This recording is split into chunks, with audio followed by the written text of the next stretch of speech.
Hello guys. ഇപ്പൊ ഇംസോൾ അവളുടെ കൂട്ടുകാരെ കാണാൻ വേണ്ടി ആശുപത്രിയിലേക്ക് ചെല്ലും. അപ്പനാണ് അവള് നിലവിളിച്ചോണ്ട് നിന്റെ ചേട്ടനെ പെട്ടെന്ന് ഇവിടേക്ക് വരാൻ പറയടേന്ന് പറഞ്ഞ് അവള് ശബ്ദം ഉണ്ടാക്കും. അപ്പനാണ് ഇംസോളിനൊന്നും പിടികിട്ടാതെ എന്റെ ചേട്ടൻ നിന്ന് ഇപ്പൊ ഇവിടേക്ക് വരുന്നെന്ന് പറഞ്ഞ് അവളോട് ചോദ്യം ചെയ്യുമ്പോഴാണ് കറക്റ്റ് അതേ സമയം ചേട്ടൻ അവിടെ ഹ്യുൻജയാന്ന് പറഞ്ഞ് അടുത്തേക്ക് ഓടി വരും. കാരണം ഇവ രണ്ടുപേരും കല്യാണം കഴിച്ചിപ്പോ അതോടെ ചേട്ടന് കുഴപ്പമില്ലെന്ന് പറഞ്ഞ് അവള് സമാധാനപ്പെടുത്തുമ്പോഴാണ് ഇത്ര സമയം എവിടായിരുന്നു നാറിന്ന് പറഞ്ഞ് അവരുടെ അടി ഉണ്ടായിക്കൊണ്ടിരിക്കും. അപ്പനാണ് ഇത് കണ്ട് ഇവളും ഷോക്കായിട്ട് എടാ നാറി നീ എപ്പോഴാണ് എന്റെ കൂട്ടുകാരി സെറ്റ് ആക്കിയ, ഞാൻ എന്തുവാടെ മാറ്റിക്കളഞ്ഞ് ഇതൊക്കെ എന്നിന് അവളും ചേട്ടനിട്ട് അടിക്കാൻ നോക്കുമ്പോഴാണ് കൂട്ടുകാരി അവനെ സപ്പോർട്ട് ചെയ്യും. എത്ര ധൈര്യം ഉണ്ടെങ്കിൽ എന്റെ ഹസ്ബൻഡിനെ അടിക്കാൻ വരുവാടി, അവനെ ഞാൻ മാത്രമേ അടിക്കത്തുള്ളൂ എന്നിന് അവള് ഹസ്ബൻഡിനെ പ്രൊട്ടക്ട് ചെയ്യും. അപ്പനാണ് അവിടേക്ക് ഇവരുടെ ആദ്യത്തെ മകളും ഇംസോളിനെ കണ്ട് അടുത്തേക്ക് ഓടി ഹഗ് ചെയ്യും. അപ്പനാണ് അമ്മ ഇവരെ കണ്ടിട്ട് മോനെ നിന്റെ രണ്ടാമത്തെ ചൈൽഡ് അതിനു മുമ്പ് വരാറായല്ലേ, എന്തായാലും കൺഗ്രാചുലേഷൻ മോനെ എന്നിന് അമ്മ അവിടെ നിന്ന് പറയുമ്പോഴാണ് ഇംസോൾ ഇത് കേട്ടിട്ട് എന്തോ രണ്ടാമത്തെ കൊച്ചോ, അപ്പോ ഇവളിവരുടെ ആദ്യത്തെ കൊച്ചാണ് എന്നിന് അവള് മൊത്തത്തിൽ ഷോക്കാകും.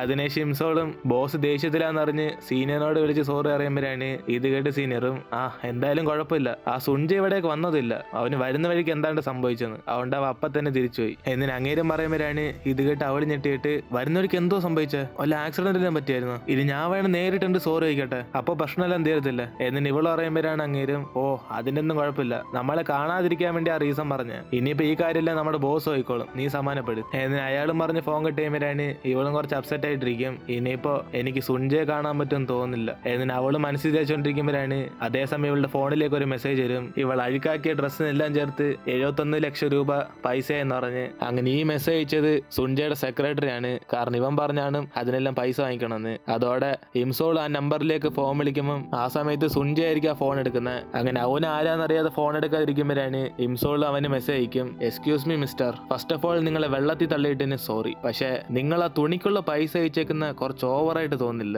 എന്നിട്ട് ഇവള് മെസ്സേജ് ചോദിക്കുമ്പോഴാണ് സുഞ്ച ആ ഫോട്ടോസൊക്കെ കണ്ടിട്ട് ഞാൻ ജസ്റ്റ് അണ്ടർവെയറിന് പൈസ വാങ്ങിക്കണമെന്ന് തമാശക്ക് പറഞ്ഞ, ഇവൻ അതും ഫോട്ടോ എടുത്ത് അയച്ചു കൊടുത്തോ എന്നിനെ സുഞ്ച കണ്ടിട്ട് അവൾക്ക് തിരിച്ച് റിപ്ലൈ ചെയ്യും. ഹലോ, നിങ്ങൾ ഇതിനെ കുറിച്ചൊക്കെ മറന്നേക്ക്, നിങ്ങൾ എനിക്ക് പൈസ തരേണ്ട ആവശ്യമൊന്നുമില്ല, നമ്മൾ തമ്മിൽ ഇനി കാണാതിരുന്നാൽ മതി എന്നിന് അവന് സമാധാനമായിട്ട് പോകാന്നറിഞ്ഞ് മെസ്സേജ് അയക്കാൻ നോക്കുമ്പോഴാണ് അതിന് മുമ്പേ തന്നെ അവളുടെ അടുത്ത് നിന്ന് വീണ്ടും ഒരു മെസ്സേജ് വരും. ഹേ മിസ്റ്റർ, ഞാൻ നിങ്ങൾ നേരെ ചൊവ്വ കാണാത്തോണ്ട് എനിക്ക് നല്ല സംശയമുണ്ട്, ഇത്രയും വില കൂടിയ ഡ്രസ്സ് തന്നെയാണോ നിങ്ങൾ ഇട്ടേക്കുന്നതെന്ന് പറഞ്ഞ്, ചിലപ്പോൾ ലോക്കൽ കടയിൽ നിന്നൊക്കെ വാങ്ങിച്ചിട്ട് എന്റെ അടുത്ത് നിന്ന് പൈസ മോഷ്ടിക്കാൻ നോക്കുവാണെങ്കിലോ, അതുകൊണ്ട് നിന്റെ നനഞ്ഞ ഡ്രസ്സൊക്കെ നീ ഫോട്ടോ എടുത്ത് അയച്ച, എന്റെ അണ്ടർവെയറിന് അത്രയും പൈസ ആവുമെന്ന് ഞാനൊന്ന് നോക്കട്ടെ എന്നിട്ട് അവളും തിരിച്ച് മെസ്സേജ് അയച്ചോടെ ഇത് കണ്ട് അവന് ദേഷ്യം വരും.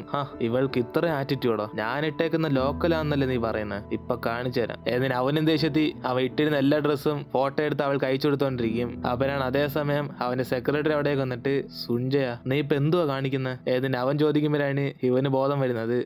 അതും ശരിയാണല്ലേ, ഞാൻ എന്തിനാ അവള് ചോദിച്ചെന്ന് പറഞ്ഞ് ഫോട്ടോ ഒക്കെ അയച്ചു കൊടുക്കുന്നത് എന്നിട്ട് അവനും പറഞ്ഞോണ്ടിരിക്കുമ്പോഴാണ് സെക്രട്ടറി അവന്റെ ടാബ് എടുത്തിട്ട് സുഞ്ചയാ നീ വെള്ളത്തിൽ നനഞ്ഞ ആരാണ്ട് ഫോട്ടോ എടുത്തതിനും വിട്ട് മൊത്തത്തിൽ നാണക്കേടായി പോയല്ലേ എന്നിട്ട് അവനും പറഞ്ഞോടെ ഇത് കേട്ട് ഇവനും ദേഷ്യത്തി നീ പൈസ ഒന്നും അവളുടെ അടുത്ത് വാങ്ങിക്കണ്ട, ആദ്യം എന്നെ തള്ളിയിട്ടത് ആരെ കണ്ടുപിടിച്ച് അവൾക്കെതിരെ കേസ് ഫയൽ ചെയ്യും, ഇവള് കാരണം മൊത്തത്തിൽ എനിക്ക് ചീത്തപ്പേരായി എന്നിട്ട് അവനും പറയും. അതേസമയം ഇംസോളും അവൻ ഫോട്ടോ അയച്ചായിരുന്നു പറഞ്ഞ് വെയിറ്റ് ചെയ്തോണ്ടിരിക്കും. ചുമ്മാ അതെല്ലാം അവൻ ഫോട്ടോ അയക്കാത്ത, അപ്പൊ സത്യത്തിൽ അവൻ ഇട്ടേക്കുന്നതിൽ ലോക്കലായിരുന്നു, വെറുതെ എന്റെ അടുത്ത് അവൻ പൈസ മോഷ്ടിക്കാൻ നോക്കിയല്ലേ എന്നിട്ട് അവളും ചിരിച്ചോണ്ടിരിക്കും. അതിനുശേഷം ചേട്ടനും കൊച്ചൊക്കെ ജനിച്ചിട്ട് ഇവരും ബില്ലടിക്കാൻ വേണ്ടി നിൽക്കുമ്പോഴാണ് അതേസമയം ചേട്ടനും പുറേ സുഞ്ചയുടെ ഫോട്ടോ കണ്ടിട്ട് പറയും, ഈ പയ്യൻ വെറുതെ വീട്ടിൽ വരുമ്പം ഞാൻ അടിച്ച് ഓട്ടിക്കണ്ടായിരുന്നു, ഇപ്പതാ കണ്ടില്ലേ ഇവനൊരു സൂപ്പർ സ്റ്റാർ ആയി മാറി. ഇംസോൾ ഒരുപക്ഷെ അവന് നിന്നോട് ഇപ്പോഴും ഇഷ്ടം കാണുമായിരിക്കും, പക്ഷെ നീയല്ലേ ആക്സിഡന്റിന് ശേഷം അവനോട് മിണ്ടാത്ത എന്നിട്ട് ചേട്ടനും പറയുമ്പോഴാണ് ഇത് കേട്ട് അവൾക്കൊന്നും മനസ്സിലാവാതെ എന്തോ ഞാനാണോ മിണ്ടാത്ത, ഏത് ആക്സിഡന്റിനെ കുറിച്ചാ പറയുന്നത് എന്നിട്ട് അവൾ ആലോചിച്ച് നോക്കുമ്പോഴാണ് ഒരുപക്ഷെ അന്ന് അവൻ പ്രപ്പോസ് ചെയ്തപ്പോ ഇവൾ ഇനി തൊട്ട് മീറ്റ് ചെയ്യണമെന്ന് പറഞ്ഞ കാര്യമായിരിക്കും അവള് വിചാരിക്കുന്നത്. അങ്ങനെ അതും ഓർത്ത് നോക്കി അവള്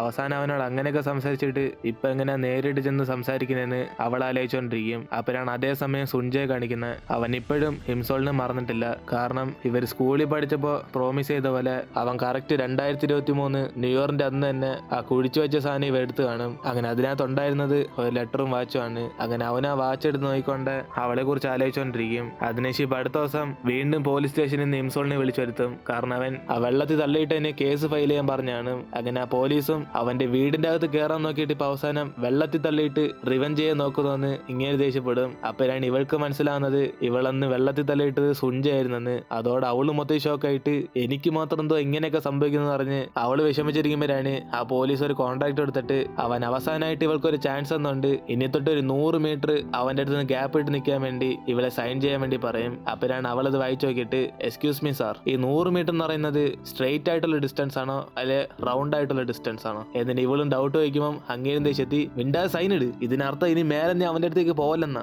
എന്നിട്ട് അങ്ങേര് ഫോഴ്സ് ചെയ്ത് ഇവിടെ സൈൻ ചെയ്യാൻ പറയും. ഇനി നീ വല്ലതും ഡൗട്ട് ചോദിച്ചാല അവനിപ്പോ വലിയ ഷോയൊക്കെ നടത്താനുണ്ട്, അതുകൊണ്ട് നിന്നെ ഒരു പ്രതിയായിട്ട് ഇപ്പൊ തന്നെ അറസ്റ്റ് ചെയ്ത് വിടും. എന്നിട്ട് അങ്ങേരും പറഞ്ഞു അവിടെ. ഇത് കേട്ട് അവളും മൊത്തം ഷോക്കായിട്ട് എന്തോ അവന് മ്യൂസിക് കൺസേർട്ട് ഉണ്ടെന്നോ, അത് ന്യൂ ഇയർ ഡേ അന്ന് തന്നെ കഴിഞ്ഞല്ലേ. എന്നിട്ട് ഇവളും ഗൂഗിളിൽ തപ്പി നോക്കുമ്പോഴാണ് അന്ന് നടക്കായിരുന്ന ഷോ ഇന്നത്തേക്ക് മാറ്റി വെച്ചെന്ന് പറഞ്ഞ് ഗൂഗിളിനകത്ത് കാണിക്കും. കാരണം ആ ഷോ കഴിഞ്ഞായിരിക്കും അവൻ മരണപ്പെട്ടെന്ന് പറഞ്ഞ് ന്യൂസിനകത്ത് കാണിച്ചത്. അതുകൊണ്ട് ഒരു പക്ഷേ ഇന്നത് സംഭവിക്കുമെന്ന് പറഞ്ഞ് അവളും മൊത്തത്തിൽ പേടിച്ചിട്ട് സുൻജയെ കാണാൻ വേണ്ടി ആ കൺസേർട്ട് നടക്കുന്ന സ്ഥലത്തേക്ക് ചെല്ലും. അപ്പോഴാണ് അവരും ടിക്കറ്റ് ഇല്ലാതെ ആരും അകത്തേക്ക് കയറ്റത്തില്ലെന്ന് പറഞ്ഞ് ഇവളെ അകത്തേക്ക് അനുവദിക്കത്തില്ല.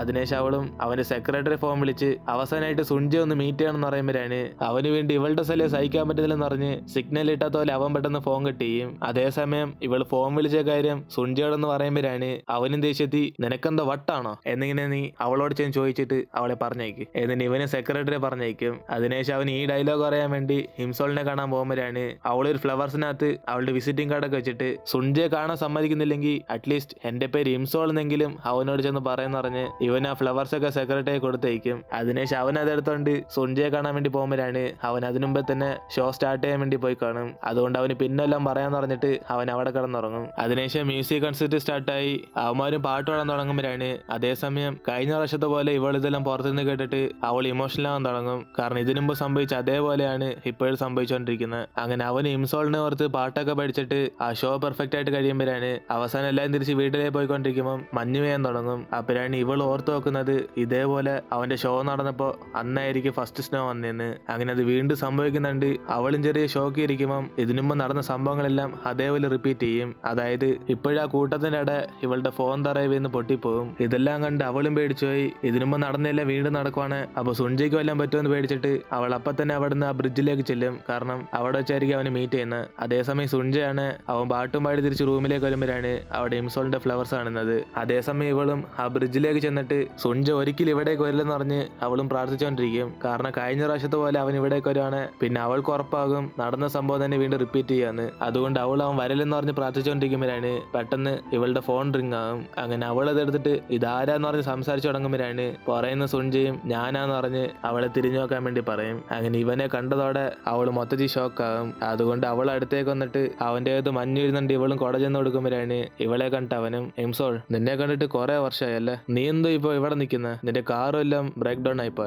ഏതിന് ഇവനും കെയർ ചെയ്യുമ്പോഴാണ് ഇതൊക്കെ കേട്ട് അവൾ ഇമോഷണലായി. അല്ല ഞാനിവിടെ നിന്നെ കാണാൻ വേണ്ടി വെയിറ്റ് ചെയ്യായിരുന്നു. ഏതിന് അവളും അറിയും. ഇത് കേട്ട് അവനൊന്നും മനസ്സിലാവാതെ ഞാൻ ഇവിടേക്ക് വരുന്ന നിനക്ക് എങ്ങനെ അറിയാം, ഇനിയിപ്പോ ഞാൻ നിന്നെ കണ്ടില്ലായിരുന്നെങ്കിൽ നീ ഇവിടെ തന്നെ വെയിറ്റ് ചെയ്യായിരുന്നു, നിനക്കൊരു മാറ്റം ഇല്ലല്ലോ, നമുക്കാണ് ഒരു കപ്പ് ടീ കുടിച്ചാലോ, ഇനി ഞാൻ ലേറ്റ് ആയതൊന്നുമില്ലല്ലോ. എന്നിട്ട് ഇവനും ചോദിക്കുമ്പോൾ അവള് നമുക്ക് പുറത്തേക്ക് ടീ കുടിക്കാൻ പറയും. അപ്പോഴാണ് അതേസമയം അവിടേക്ക് അവന്റെ സെക്രട്ടറി വന്നിട്ട് സുൻജയ അവിടെ അവന്മാരെല്ലാരും കൂടെ പാർട്ടി ചെയ്യാൻ വേണ്ടി വിളിക്കുന്നത്, പെട്ടെന്ന് നമുക്ക് സമയമില്ല. എന്നിട്ട് ഇവൻ അർജന്റായിട്ട് വിളിക്കുമ്പോഴാണ് ഇതൊക്കെ കേട്ട് ഇവള് ഷോക്കായിട്ട് ഇംസോൾ ഇപ്പൊ മാത്രം അവൻ ഇവിടെ നിന്ന് പോയാൽ പിന്നെ വീണ്ടും പഴയതുപോലെ അവൻ മരിക്കുമായിരിക്കും. എന്നിട്ട് അവളും വിചാരിച്ച് അവനെ തടയും. സുൻജയ പ്ലീസ് നീ ഇവിടെ നിന്ന് പോവല്ലേ, ഞാൻ പറയാൻ വരുന്നത് എന്തോന്ന് വെച്ചാൽ ഇന്നത്തെ രാത്രി ഫുള്ള് നമുക്ക് ഒരുമിച്ച് ടൈം സ്പെൻഡ് ചെയ്യാം. എന്നിട്ട് ഇവളും പറഞ്ഞായിട്ട് അവൻ മൊത്തത്തിൽ ഷോക്കായി പോകും.